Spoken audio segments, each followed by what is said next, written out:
नमस्कार। निशुल्क ज्योतिष परामर्श केंद्र में आप सबका स्वागत है। आज दिनांक 7 फरवरी 2025 शुक्रवार।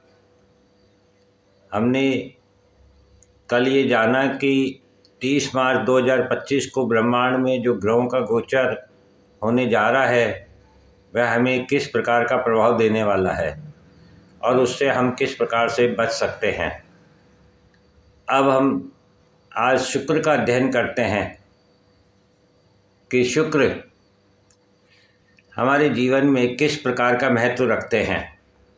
तो सबसे पहले उसके लिए हमें शुक्रदेव को समझना होगा।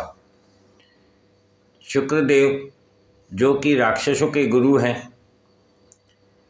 और पृथ्वी पर मानव जीवन तपस्या साधना के लिए प्राप्त हुआ है, ऐसा हमारे ऋषि मुनियों का मानना था।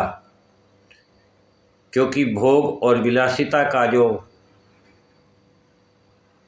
उद्देश्य है वह राक्षसों का होता है और इसीलिए भोग से रोग, भोग के कारण ही हमारे शत्रु होते हैं, भोग के कारण ही हम रोगी होते हैं और भोग के कारण ही हम अपराधी होते हैं, ऋणी होते हैं। इसलिए हमारे ऋषियों ने हमें बताया कि शुक्रदेव भोग विलासिता के कारकत्व रखते हैं।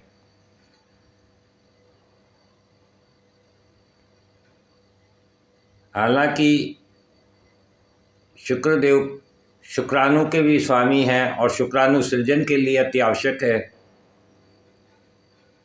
लेकिन जो सृजन है, जो मानव जीवन है, जो जीव है, जीव के द्वारा जीव की उत्पत्ति प्रकृति का नियम है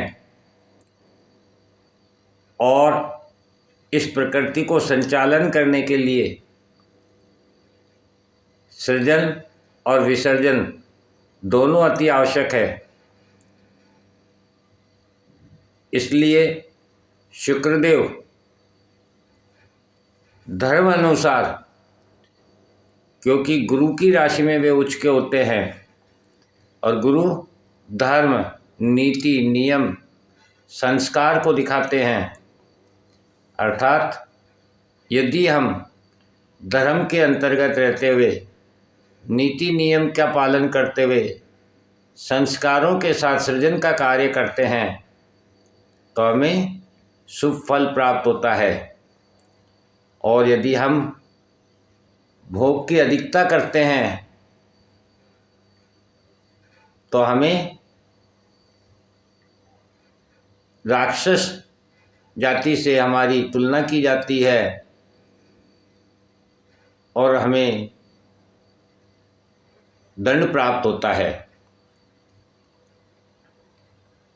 इसी के लिए समाज में कानून नियम बने होते हैं जिनका पालन करना होता है।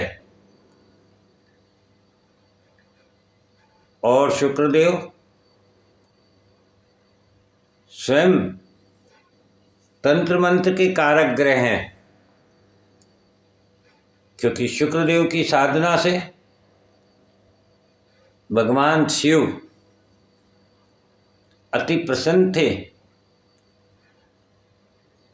इसी कारण से शुक्रदेव को तीनों लोकों में भ्रमण करने का अवसर प्राप्त था। तो यदि हम शुक्र के तंत्र मंत्र की साधना करें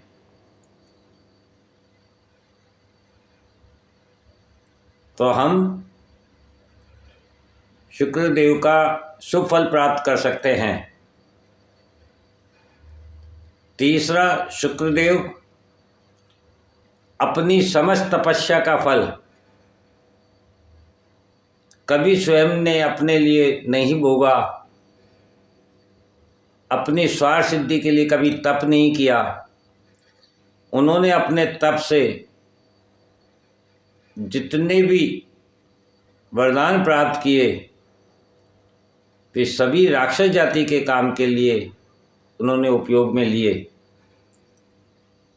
अर्थात आप यदि कोई भी तप करते हैं, साधना करते हैं, मंत्र जाप करते हैं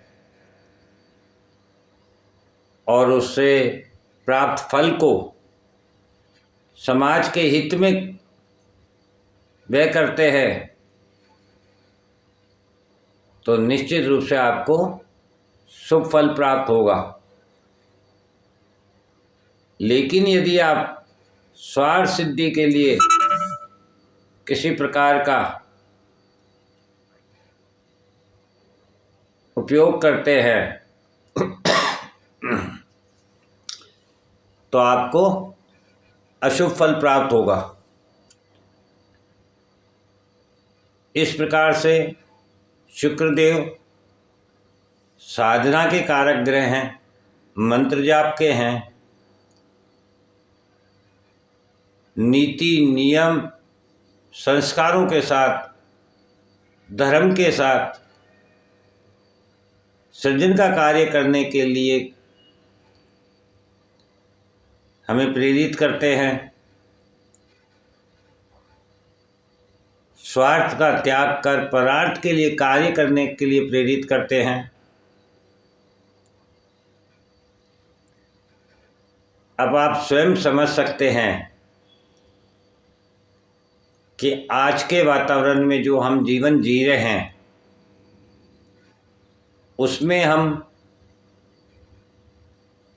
इतने स्वार्थी हो गए हैं कि परार्थ क्या होता है,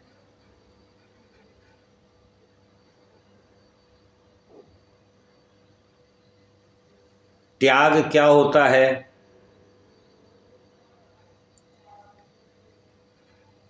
इसका बिल्कुल भी हमें ज्ञान नहीं रहा। और भोग और विलासिता में हम इतने मंत्रमुग्ध हो गए हैं कि उसके लिए हमने अपनी दिनचर्या को खराब कर लिया, स्वास्थ्य को खराब कर लिया, विचारों को खराब कर लिया और शाम दाम काम दंड भेद लोभ मोह माया से ग्रसित होकर हर कीमत पर भोग और विलासिता की अधिकता की ओर जाना चाहते हैं। बस यही कारण है कि ब्रह्मांड में स्थित ग्रह अपना प्रभाव देने के लिए मजबूर हो रहे हैं और हमें ये समझाने आ रहे हैं कि जो हमने अपने स्वार्थ सिद्ध करने के लिए प्रकृति का शोषण किया है,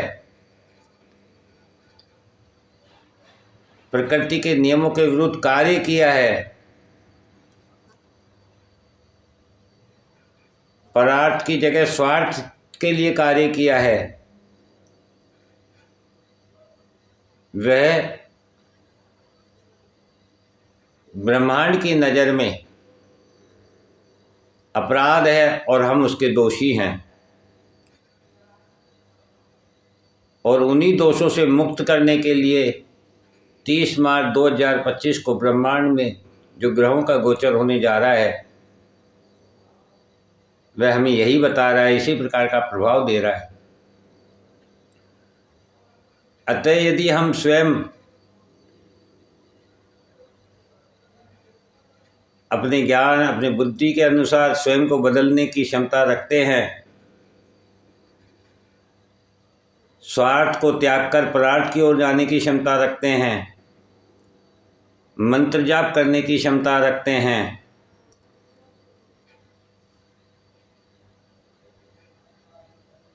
नीति नियम का पालन करना, धर्म के अनुसार संस्कारों में रहकर जीवन का निर्वाह कर सकते हैं, तो आने वाला समय हमारे को शुभ फल प्रदान करेगा। इसी इच्छा और कामना के साथ मैं आप लोगों से निवेदन करता हूँ, कृपया समय को समझें और स्वयं को बदलने का प्रयत्न करें। ये निश्चित है कि बिना दंड के विचारों को नहीं बदला जा सकता है,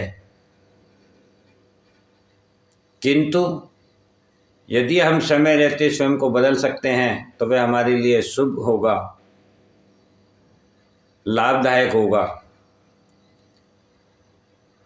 वैसे भी मेरी समझ और मेरी जानकारी में जो विचारों को बदलने का स्थान है, जो मैंने महसूस किया है, वह जैसे अस्पताल। जब हम अस्पताल में जाते हैं किसी से मिलने, किसी मरीज को देखने, और वहाँ किसी दुर्घटनावश किसी व्यक्ति को तड़पते हुए देखते हैं, किसी भयंकर कष्ट से जूझते हुए देखते हैं, तब हमारे विचार एक साथ परिवर्तित होते हैं और हमें एहसास होता है कि हमें अपने वाहन को सुरक्षित रूप से चलाना चाहिए, स्वयं की भी रक्षा करनी चाहिए और सामने वालों की भी रक्षा करनी चाहिए। लेकिन अस्पताल से निकलते ही हम उन सभी विचारों को त्याग देते हैं। ठीक इसी प्रकार से जब मोक्षधाम में जाते हैं, किसी के दाह संस्कार के समय, तब फिर हमारे विचार बदलते हैं कुछ क्षण के लिए और हमें लगता है कि सब यहीं रह गया, कुछ भी साथ नहीं गया, एक दिन हमें भी यहीं आना है, ये सब बेकार है। लेकिन वहाँ से निकलते ही वापस हम मायावी दुनिया में आ जाते हैं और उन विचारों को त्याग देते हैं। तो यदि हम बिना दंड के अपने विचारों को बदल पाएंगे तो प्रकृति बहुत ही सुंदर होगी, किसी का कोई अहित नहीं होगा, सभी सुरक्षित सद्भाव के साथ, प्रेम भाव के साथ, परार्थ के साथ एक दूसरे की सहायता करते हुए एक सुंदर समाज की रचना कर सकते हैं। अन्यथा इतिहास गवाह है, जब जब धर्म का ह्रास हुआ है, ईश्वर ने स्वयं रूप धारण किया है और संहार किया है और धर्म की पुनः स्थापना की है। ये समय भी युग परिवर्तन का इसीलिए कहा जा रहा है